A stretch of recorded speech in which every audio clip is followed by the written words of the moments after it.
दोस्तों, कहानी में बढ़ने से पहले अगर आपने इस चैनल को अभी तक सब्सक्राइब नहीं किया है तो कर लें और साथ ही बेल आइकन को जरूर दबाएं। तो चलिए बढ़ते हैं आज की कहानी की ओर। दोस्तों, मेरे बड़े भाई की एक गांव में शादी होने वाली थी और आपको जानकर हैरानी होगी कि उस गांव में रहने वाली सभी लड़कियां एक चुड़ैल थीं और गलती से जिस पंडित से हमने अपने बड़े भाई की शादी के लिए बोला हुआ था, उस पंडित को भी उसी गांव की एक लड़की पसंद आ गई थी और उस पंडित ने वो फोटो मेरी मम्मी को दिखाई। तभी मेरी मम्मी ने उसे पसंद किया और फिर मेरे भाई ने भी उसे पसंद कर लिया, यहाँ तक कि मेरी बहन ने भी उसे पसंद कर लिया था। और फिर सब लोगों के पसंद कर लेने के बाद हम उस गांव में रिश्ते की बात करने के लिए गए और तब जाकर हमें पता चला कि हम गलत जगह पर आ गए हैं। अगर हमने शादी के लिए लड़की को रिजेक्ट कर दिया तो यहीं पर हम लोगों को मारकर गाड़ दिया जाएगा और अगर हमने हाँ बोल दिया तो हमारे घर एक चुड़ैल आ जाएगी। अब हम बहुत ही बुरी स्थिति में फंस चुके थे, लेकिन फिर कुछ ऐसा हुआ जिससे हमारी आस वापस जागने लगी और ये दिन मैं अपनी लाइफ में कभी नहीं भूल सकता। आज भी इसके बारे में सोच लेता हूँ तो मेरी आत्मा ऊपर से नीचे तक बुरी तरह से कांपने लगती है। तो चलिए बढ़ते हैं आज की इस कहानी की ओर। दोस्तों, जब से ऑनलाइन कैब की सुविधा आई है तब से ही काफ़ी सहूलियत हो गई है, इसलिए हमने फैसला किया कि हम 5 लोग हैं, मैं, मेरा भाई, मेरी बहन और मेरी माँ और मेरे पिताजी। हम ऑनलाइन कैब बुक करेंगे और हमारे घर से 35 किलोमीटर दूर राजपुर गांव जाएंगे और लड़की को देखेंगे। उसके बाद घर में दुल्हन बनाकर लाएंगे। हमारे निकलने की प्लानिंग तो शाम की ही थी, लेकिन कैब ड्राइवर ने आने में काफ़ी ज़्यादा देरी कर दी थी, जिसकी वजह से हमें निकलते निकलते 6 बज गए थे। शाम के 6 बजे हम अपने घर से रवाना हो गए थे और अभी 35 किलोमीटर लंबा सफ़र हमें तय करना था। हम सब बहुत खुश थे और मैं अपने ईयरफोन में गाने सुन रहा था और विंडो वाली सीट का मजा ले रहा था। ठंडी ठंडी चलती हवाएं और उस पर से रोमांटिक गाना कमाल का था। तभी मेरी बहन ने मुझे कौनी मारते हुए कहा, तो मैंने गौर किया कि कैब ड्राइवर कुछ बता रहा है और मेरा पूरा परिवार उस कैब ड्राइवर की तरफ हैरानी से देख रहा है। मैंने अपने दोनों कान में लगे ईयरफोन को हटाया तो मुझे सुनाई दिया कि वो ड्राइवर इसी रोड में हुए एक भयानक हादसे के बारे में बात कर रहा था। तभी मैंने उस कैब ड्राइवर को कहते हुए सुना, यहाँ पर बहुत पहले लूटपाट हो जाना बहुत ही एक आम बात थी। लुटेरे चलते हुई कार में अंडा फेंकते थे जिससे ड्राइवर को कुछ दिखता नहीं था और ड्राइवर गाड़ी रोक देता था और गाड़ी रोकते उसके साथ लूटपाट हो जाया करती थी। तभी मैंने देखा कि ड्राइवर की ये बात सुनकर सबका चेहरा ड्राइवर की तरफ ही घुमा हुआ था। सब ड्राइवर को हैरानी से देख रहे थे। तभी पापा ने चिल्लाते बोला, तो फिर इस रास्ते से आने की क्या जरूरत थी? इस पर कैब ड्राइवर ने जवाब देते हुए कहा, घबराने की कोई जरूरत नहीं है। जब से इस रास्ते पर भूतों की अफवाह उड़ी है तब से यहाँ पर लुटेरे नहीं आते। इतना सुनकर पापा ने सुकून की सांस ली, लेकिन मम्मी डर चुकी थी क्योंकि पापा को भूत पर यकीन नहीं था, लेकिन मम्मी ने भूतों की बहुत सी कहानियां सुनी थी। मुझे भी भूतों पर यकीन नहीं था और ना ही मेरे भाई बहन इस चीज को मानते थे। ड्राइवर की ये बात सुनकर मम्मी बेमतलब डर गई थी। मैं वापस से अपने ईयरफोन को कान में लगाकर गाना सुनने लगा। अब हम अच्छी रफ्तार में लगातार आगे बढ़ रहे थे। रास्ता बिल्कुल सुनसान था और ज्यादा दूर तक कोई भी नजर भी नहीं आ रहा था। सामने से तभी हमने देखा कि एक लंबे दांत वाला शैतान जैसा दिखने वाला कोई रोड को क्रॉस कर रहा था। पापा उसको देखकर बहुत ही जोर से चिल्लाए और उनकी आवाज सुनकर कार में बैठे सभी लोग अचानक से ही डर गए और बोले, क्या हुआ, ऐसे क्यों चिल्लाए? तभी उन्होंने अपने हाथों को आगे किया और उंगली से हमें उस शैतान को रोड क्रॉस करते दिखाया। कैब ड्राइवर ने गाड़ी को रोक दिया था और उसको देखकर हम सभी लोग बुरी तरीके से डर गए थे। मानो ऐसा लग रहा था कि हमारा दिल हमारे सीने से निकलकर कहीं भाग जाएगा। कैब ड्राइवर ने पापा की तरफ देखते बोला, बिल्कुल खामोश रहना, उस शैतान को गुस्सा नहीं आना चाहिए वरना ये हमें नुकसान पहुंचा सकता है। इतना सुनकर हम सब बिल्कुल खामोश हो गए। तभी अचानक ही वो शैतान एक जंगल से निकलकर दूसरी जंगल की तरफ चला गया। तभी कैब ड्राइवर ने गाड़ी को आगे बढ़ाना शुरू किया। तभी मैंने उस कैब ड्राइवर से सवाल किया, आपको कैसे पता कि ये शैतान हमें नुकसान नहीं पहुंचाएगा?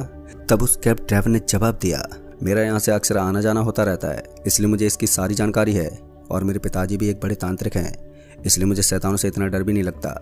इतना सुनकर हमारे बेजान से शरीर में वापस से जैसे जान आ गई हो। इतना बोलकर बेफिक्र से कैब ड्राइवर गाड़ी को चलाने लगा। हम सब एक दूसरे का चेहरा देख रहे थे। हमारे चेहरे से हमें साफ साफ डरा हुआ समझा जा सकता था और हमारी हवा टाइट हो चुकी थी। एक दूसरे को हम कुछ कहने के काबिल भी नहीं बचे थे, जैसे हमारे शरीर में जान बची ही ना हो। बस एक दूसरे की आंखों में देखकर हम बार बार उस ड्राइवर को देख रहे थे। कुछ समय के बाद हम लड़के वालों के गांव राजपुर पहुंच गए। पहली बार हम लोग लड़के वाले के घर गए थे, इसलिए शुरुआत में तो हमें लड़की का घर ढूंढने में दिक्कत हुई। लेकिन यहाँ पर जब हम लोग गांव में पहुंचे तो ये गांव वाले थोड़े अटपटे से लग रहे थे। तभी पापा ने एक आदमी से पूछा, भाई जरा सुनना, यहाँ पर रामा काका का घर कौन सा है? रामा काका यानी कि लड़की का बाप पूरे गांव वाले लड़की के बाप को इसी नाम से बुलाते थे। तभी पापा ने सोचा कि इसी नाम से ही बुलाना सही होगा। लेकिन पापा के इतना पूछते ही उस आदमी ने बवाल करना शुरू कर दिया। उसने बोला, तुम्हारी मजाल कैसे हो सकती है कि तुम दूसरे गांव से आकर यहाँ पर रामा काका को रामा काका कहकर बुलाओ? ये चीज़ सुनकर मुझे थोड़ी हैरानी हुई। कैब में बैठे सभी लोग हंसने लगे, यहाँ तक कि ड्राइवर भी हंसने लगा। और ये देखकर उस आदमी को और भी ज़्यादा गुस्सा आ गया। उसने अपने हाथों से कार को ज़ोर ज़ोर से हिलाना शुरू कर दिया। उसकी उम्र के हिसाब से उसकी ताकत कई गुना ज़्यादा थी। वो कार को किसी माचिस के डिब्बे की तरह हिला रहा था। तभी कार ड्राइवर ने बिना कुछ सोचे समझे कार को जल्दी से आगे बढ़ाया। हमने कुछ दूर चलने के बाद पीछे मुड़कर देखा तो वो आदमी हमें नजर ही नहीं आ रहा था। हमें ऐसा लग रहा था कि अचानक से वो कहीं गायब हो गया है। कार में बैठे इस मंजर को देखकर सभी लोगों की धड़कनों की रफ्तार काफी तेज हो चुकी थी और मेरे चेहरे पर तो भरपूर पसीना आ गया था। अचानक से उसको गायब होता देखकर हम सभी लोग काफी डर चुके थे। तभी मैंने बोला, ड्राइवर साहब, अच्छा हुआ आपने गाड़ी को आगे बढ़ा लिया, वरना वो गाड़ी को पूरा पलट देता। और इतनी सी बात पर कोई गुस्साता है क्या? तभी ड्राइवर ने ऊपर लगी बैक मिरर से मेरी ओर देखते हुए बोला, मैं पिछले 20 सालों से ड्राइविंग कर रहा हूँ। मेरा एक से बढ़कर एक लोगों से पाला पड़ा है, लेकिन अब तक मैंने ऐसा इंसान नहीं देखा। इतना बोलकर ड्राइवर वापस से आगे की तरफ देखने लगा और कार को धीमी रफ्तार में चलाता रहा। शुक्र है कि थोड़ी कोशिश करने के बाद कुछ देर में हमें रामा काका का घर मिल गया। अपने घर के सामने रामा काका खाना खाकर टहल रहे थे। कैब ड्राइवर ने हमें रामा काका के घर के सामने उतारा और अपना पैसा लेकर वापस चला गया। तभी हम लोग घर के अंदर आए और रामा काका ने हमसे बैठने को बोला और हम सब बैठे ही थे कि तभी मेरी नज़र उसकी छोटी बहन पर पड़ गई। तभी मैंने राइट में कौनी मारते हुए अपनी मम्मी को इशारा करके दिखाया, क्योंकि उसकी छोटी बहन दीवार पर मौजूद छिपकली को अपने चप्पलों से मार रही थी और ये चीज़ मुझे काफ़ी अटपटी लगी।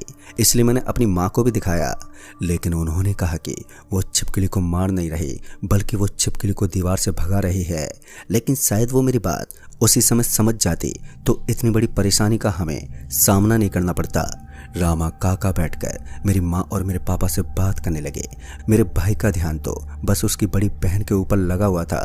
वो अपनी बेताब नज़रों को बार बार किचन की तरफ घुमा रहा था, क्योंकि अंदर किचन की तरफ उसकी होने वाली बीवी चाय बना रही थी। मैं अपनी नज़र घर के कोने कोने पर घुमा रहा था और मुझे लग रहा था कि ये लोग काफ़ी अजीब हैं। तभी अंदर से मेरी भाभी निकल कर आई। उसके हाथों में एक ट्रे थी जिसमें कई सारी चाय की प्यालियां रखी हुई थी। उसने एक एक चाय सबको बढ़ाकर नजाकत के साथ दी। हम लोग भी चाय बड़े मजे से पीने लगे, लेकिन चाय बिल्कुल बेकार बनी हुई थी। ऐसा कोई बोल नहीं सकता था, क्योंकि ये बात लड़की को बुरी लग जाती। लेकिन सच बताए तो मैंने एक घूंट चाय का जिप मारते ही चाय बाहर निकाल दी थी। सब मेरी ओर ही देख रहे थे। तभी मैंने बोला, मैं तो चाय नहीं पीऊंगा। तभी मेरी माँ की चाय खत्म हुई तो वो जोर से चिल्ला उठी, इसमें तो छिपकली है, कोई चाय मत पियो। मेरी माँ की प्याली के अंदर एक छिपकली की कटी हुई पूंछ मिली। उसको देखकर मेरी माँ अपना आपा खो गई और अपनी जगह से खड़ी होकर बोली, मेहमानों के साथ ऐसा करते हो तुम लोग? मेरा बेटा सही बोल रहा था कि वो छिपकली भगा नहीं रही, बल्कि छिपकली को मार रही है, लेकिन मैंने इस पर यकीन नहीं किया था। ये मेरी सबसे बड़ी गलती थी। इतना बोलकर माँ ने मेरा हाथ पकड़ा और मुझे लेकर घर से बाहर निकलने ही वाली थी। लेकिन हैरान की बात तो ये थी कि माँ के इतना सब कुछ कहने के बाद भी ना तो मेरा भाई खड़ा हुआ और ना ही मेरी बहन खड़ी हुई और ना ही मेरे पिताजी खड़े हुए। मैंने अपने बड़े भाई के ऊपर गुस्सा करते हुए बोला, जो कि मेरे राइट हैंड की तरफ बैठा हुआ था, चलना है या फिर रात का खाना खाकर चलोगे? लेकिन उन तीनों के ऊपर कोई भी असर ही नहीं हुआ।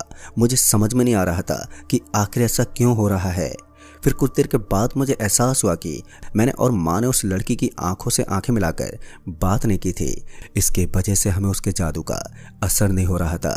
लड़की की तरफ से उन सभी लोगों के ऊपर जादू कर दिया गया था जो कि उसकी आंख से आंख मिलाकर बात कर रहे थे। हम लोग जल्दी से उठे और यहाँ से रवाना होने की सोच रहे थे कि तभी बाहर का दरवाजा बंद हो गया और अचानक से लाइट भी गायब हो गई। उस घर के अंदर बिल्कुल सन्नाटा छा गया था और कुछ देर के बाद लाइट फिर से लौट कर आई तो हमने देखा कि घर में लड़की का एक भी परिवार वाला मौजूद ही नहीं है। उस घर में खाली लड़की मौजूद थी और मेरा पूरा परिवार वहां पर मौजूद था। मैंने और माँ ने साथ में मिलकर वापस से दरवाजे को खोलने की कोशिश की, लेकिन वो दरवाजा खुल ही नहीं रहा था। मेरी माँ ने बोला, हम लोग तो अच्छा फंस गए यहाँ पर आकर, हमें पहले इस गांव के बारे में पता कर लेना था। तभी मैंने माँ की तरफ देखते हुए बोला, अब कर भी क्या सकते हैं, फिलहाल यहाँ से निकलने की कोशिश करते हैं। अभी हम लोग बाहर की तरफ दरवाजा खोलने की कोशिश कर रहे थे और हम लोगों ने दरवाजे को अंदर की तरफ भी खींचा, लेकिन दरवाजा जो था खुलने का नाम ही नहीं ले रहा था। और मजे की बात यह थी कि हमारी मदद करने के लिए हमारा बाकी का बचा हुआ परिवार भी नहीं आ रहा था। वो बड़े मजे में ही बैठे हुए थे, मानो जैसे कोई पुतला हो। उस लड़की की तरफ से मेरे परिवार के ऊपर कोई जादू कर दिया गया था। इतना तो कन्फर्म था कि मेरे परिवार वालों के ऊपर जादू हो गया था। मैं और मेरी माँ इस जादू से बचे हुए थे, बाकी इसकी चपेट में मेरा हर एक परिवार का सदस्य फंस चुका था। अब हम लोग दरवाजा खोल ही रहे थे कि तभी पीछे से एक मीठी आवाज हमारे कानों में आई, कोई फायदा नहीं होगा मम्मी जी, ये दरवाजा नहीं खुलेगा। इतना सुनकर मेरी माँ के पैरों तले जमीन खिसक गई। अब मेरी माँ यही सोच सोचकर परेशान हो रही थी कि उसकी मीठी आवाज़ किसी को भी अपनी ओर आकर्षित कर सकती थी, लेकिन मेरी माँ ने फैसला किया था कि वो उसकी आंखों में नहीं देखेगी और मेरा भी यही फैसला था। माँ ने बिना नज़रों को उस लड़की से मिलाए उससे पूछा, तुम्हारे परिवार वाले कहाँ गए? तब उस लड़की ने जवाब दिया कि मेरे परिवार वाले, यहाँ तो मेरा कोई परिवार ही नहीं है। फिर मैंने बोला, जब हम लोग यहाँ आए थे तो यहाँ पर तो कुछ लोग मौजूद थे, वो लोग कहाँ गए? तब उस लड़की ने बताया कि मैं तो यहाँ अकेली थी, तुम किसकी बात कर रहे हो? अब माँ ने इतना सुनकर फैसला कर लिया कि माँ उस लड़की से आगे कोई सवाल नहीं पूछेगी। वापस से वो लड़की किचन में गई और पता नहीं जाकर क्या बनाने लगी। हम लोग दरवाजा खोलने की कोशिश ही कर रहे थे और तो और हमें यहाँ पर कोई खिड़की वगैरह भी दिखाई नहीं दे रही थी। कुछ समय के बाद किचन से वो लड़की निकल कर वापस से आई। उसके हाथ में वेज बिरयानी की भरी प्लेट थी। उसने वो वेज बिरयानी मेरे परिवार वालों के सामने रख दी। तभी उस लड़की ने मुझे और मेरी माँ को भी आवाज़ दी, लेकिन हम दोनों ने ना खाने का फैसला कर लिया। लेकिन मेरा परिवार बड़े ही मज़े से इस बिरयानी को खाई जा रहा था। तभी मेरी माँ ने बोला, मुझे टॉयलेट आई है, ये दरवाज़ा खोल दो। क्योंकि माँ को लगता था कि गांव के घरों में टॉयलेट नहीं होता, इसलिए माँ दरवाज़ा खुलवा देगी और हम लोग यहाँ से रवाना हो जाएंगे और फिर लोगों को लाकर अपने परिवार वालों को इस चुड़ैल से बचा लेंगे। लड़की ने माँ को टॉयलेट का रास्ता बताया और हैरान की बात तो ये थी कि घर में ही टॉयलेट मौजूद था। माँ की सारी प्लानिंग पर पानी फिर गया। आखिर हम दरवाज़ा खुलवाएं तो खुलवाएं कैसे?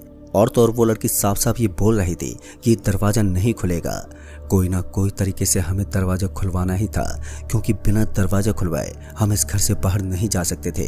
तभी मेरे मन में एक ख्याल आया, क्यों ना हम घर का जायजा लें और हो सकता है घर के कोने में एक खिड़की मौजूद हो जिसके माध्यम से हम घर से बाहर निकल जाएं। एक बार घर से हम बाहर निकल गए तो उसके बाद मदद के लिए किसी न किसी को तो बुला ही लेंगे।